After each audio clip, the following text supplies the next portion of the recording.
Hello there guys, it's Niran here and welcome to episode 18 of our FIFA 14 Aston Villa career mode. Of course, last week we made it through to the next round of the FA Cup by beating Sunderland 3-1 eventually. It was what we should have done in the first leg, but we didn't unfortunately, and we drew 0-0 in the Barclays Premier League against West Ham, my bogey team having lost to them in the reverse fixture 4-2. That was very embarrassing at the time. Now, just before we get started, the winner of the giveaway needs to be announced. I was meant to do a video yesterday. I know I said that in the video for the giveaway that I was going to do it yesterday, but I didn't. I forgot. Well, no, I didn't forget. It wasn't in my planner. So the winner is Hamundinho. So I hope you really enjoy your free Thiago Silva. What I did is I just put all the names into a random name picker on the internet, and that was the name that came up first time. So Hamundinho, I'll find your gamer tag in the comments for that video, and I'll send you your free Thiago Silva through whatever source you may want. Nevertheless, getting into the video, I was just scouting for some players here, as per usual at the start of an episode, and at first there we were looking in Germany, I think, if I was looking properly, but now we're looking in Spain for some players, and here you can see them. So as you can see, the first player here that I'm just asking to be scouted more is the Frenchman Aymeric Laporte. I don't know if I pronounced that right. He is a centre-back from Atletico Bilbao, a centre-mid there also from Atletico Bilbao, Oscar De Marcos and Muniain, so a hat-trick of Atletico Bilbao players coming in. But just quickly, this is actually my youth squad. Now, it doesn't look very good at all, and that's the truth. It doesn't look very good because it isn't very good. Now, I've noticed that the scouting for youth players on this edition of FIFA is far harder, for me anyway, personally, than it was on the previous FIFA. On the previous FIFA, players were extremely overpowered in the youth academies, and they're just not this time. A goalkeeper there, Mark Bayer, and a midfielder there, Stuart Dwyer, neither of which looking as if they're going to be above 60 stat, which is what I usually look for in terms of starting stat. I don't particularly look at potential a huge amount because I don't usually tend to surpass it. But nevertheless, moving on into the first game, which is against Cardiff City, the newly promoted team. They are down in the relegation zone as this episode kicks off. And pretty much unchanged team, just a few players coming in because I've got 2 games in 3 days for some reason scheduled on the calendar. I had a look beforehand, being organised as I am, and Craig Gardner coming into the squad to replace, I think it was Fabian Delph. Was it Fabian Delph, sorry. So Craig Gardner coming in to replace him. But one thing you should know if you're wanting to play Cardiff is that McNaughton, the fullback, appears to have 99 pace and 99 strength. So yeah.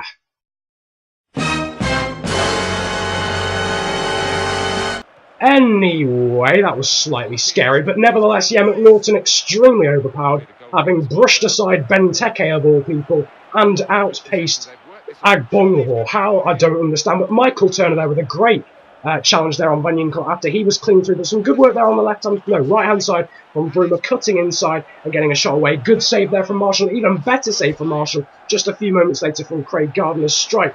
Now a ball headed out right at the start of the second half, and I honestly thought that was in from Gary Medel. Zila was getting nowhere near it, but just 3 minutes later, Bellamy with the ball in, and Kimbo Kyung, of all people, on the 52nd minute, having threatened to score Cardiff at the start of the second half, do go in front. And it was just my luck at this current point. We're out of form, although everyone at the top of the table appears to be out of form. But Kimbo Kyung, just for Cardiff, who, again, down at the bottom of the table, we should be beating these teams. Zila didn't really cover himself in a huge amount of glory there, but nevertheless, Marshall with a great strike, and somehow I missed. Nevertheless, it was offside there. Bruno somehow hitting the bar from that. But another good set. Marshall, it was like trying to score through a literal brick wall.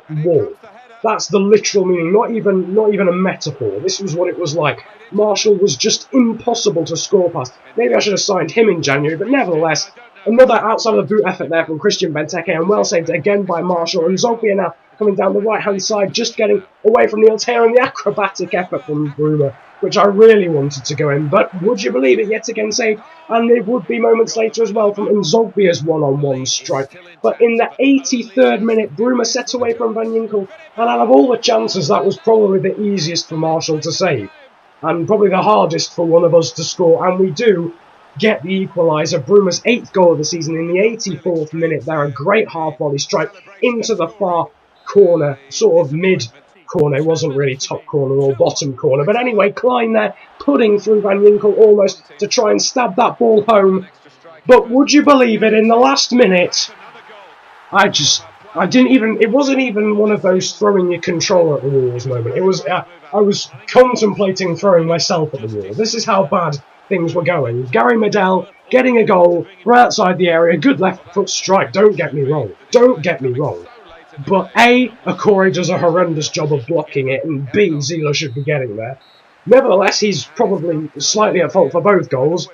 But it ends 2-1 and we lose to Cardiff, yet another team down in the relegation zone. Look at those stats. We had 13 shots, 9 on target. They had 4 and 2 on target and scored both. Which of course means that Zila will get a horrendous rating, as he does, at 5.3. Bad rating as well there for Del, 5.5, who actually came on as a substitute. That's why his was so bad. But Van Ginkel getting a good rating there, and Akore and Klein, and Bruma, of course, doing well. Bruma obviously scoring. That's why he got such a good rating. That's what I was trying to say. Nevertheless, we did get an injury from that game, an enforced substitution. That was Craig Gardner. He will be out for 4 weeks with a sprained ankle, one of only 2 injuries we've had all season. But now moving on to the second game, because we're out of the transfer window, so nothing happens in between games anymore. But we are playing West Brom at home this time. And this would be a hard game. West Brom this time a mid-table team, but we would have to change things around. Of course, energy was being a big problem in this one, because of the whole 2 games in 3 in 3 days situation. So Backley coming into the side, along with Ashley Westwood and Shay Given replacing Zila in goal after his more than shaky start to life at Aston Villa.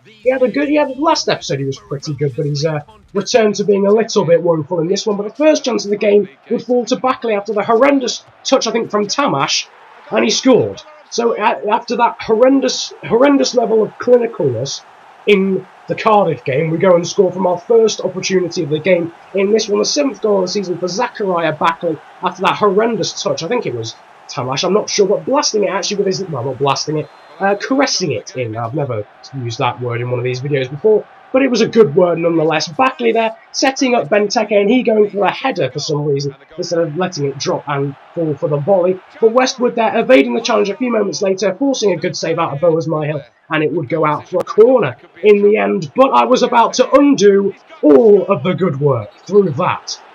Wow. It's completely my fault as well, and Kieran Clark is then, just to add insult to, well, not actually injury, but still, he's shown a red. So I'm now down to 10 men. Given, show us what you've got. He dives the right way, but the jammiest penalty of all time that actually comes out further than the penalty spot that it was originally taken from does actually give West Brom the lead. A good penalty, in all honesty, from Scott Sinclair, about as close to missing as you can be without missing, if that makes any sense. But obviously, with that red card at half-time, I had to change the formation around to a 5-4-1 diamond in the end, just swapping things around, making sure the red-carded player was actually right in the heart of the defence, with 2 wing-backs instead. I had to bring on Agbonlahor for Delph and a few others, and another player as well, who I'd forgotten at the time, but then we did that. Bruma, just after half-time, down to 10 men, gave us the lead again. So this was surprising for me, never mind you guys. Benteke there, setting up Bruma, going past Tamash, who was having a pretty torrid time in defence, and putting it right into the bottom corner. And just 5 minutes later, Benteke played through, the shot saved by Myhill, and again from Van Ginkel, and it's 3-1. We're playing the best we've played all episode, and we've not even got the right amount of players on the pitch. We're down to 10 men. Van Ginkel making it 3-1 to give us that 2-goal advantage. Myhill really unlucky with that. In fact, the actual goal ends up being a deflection off him anyway. But Nicholas Anelka with a chance there, 10 minutes from time, managing to stop him from scoring and inevitably offending someone with his celebration. But it does end 3-1 to us against West Brom there. Scott Sinclair with their goal. Backley getting man of the match with an 8.6 rating. Great game for him. Bruma getting an 8.3 as well. Benteke there with an 8 and Van Ginkel with a 7.4, as well as Akore getting a good rating. So yeah, the logic there that we do well when we're down to 10 men. Just to end things though, I'm going to go through some of the stats of the Barclays Premier League. These are the top 25 goal scorers in the Barclays Premier League at the moment. Luis Suarez leading the way, ironically on 19, which is actually what he's on right now in real life. Gareth Bale there on 17, he still hasn't transferred to Real Madrid. Aguero there in 3rd, with Benteke, our highest goal scorer there on 14, ahead of Osvaldo. Kagawa, Crouch there, Rooney, Sissoko and Elka.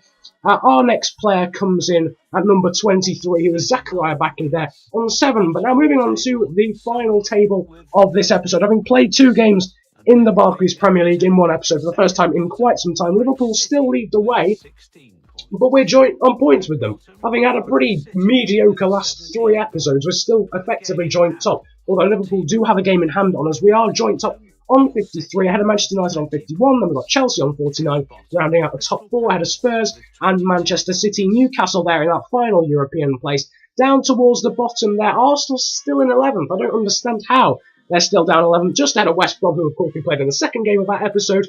And yeah, down towards the bottom though, Stoke, Crystal Palace, Hull, Cardiff and Norwich and Sunderland all in danger of relegation. But nevertheless, hope you enjoyed this episode. Like and subscribe if you did. Comment about enjoying it if you enjoyed it that much, and good luck with Thiago Silva to the lucky winner of the Thiago Silva giveaway. I hope you have a good day, enjoy yourselves, and goodbye.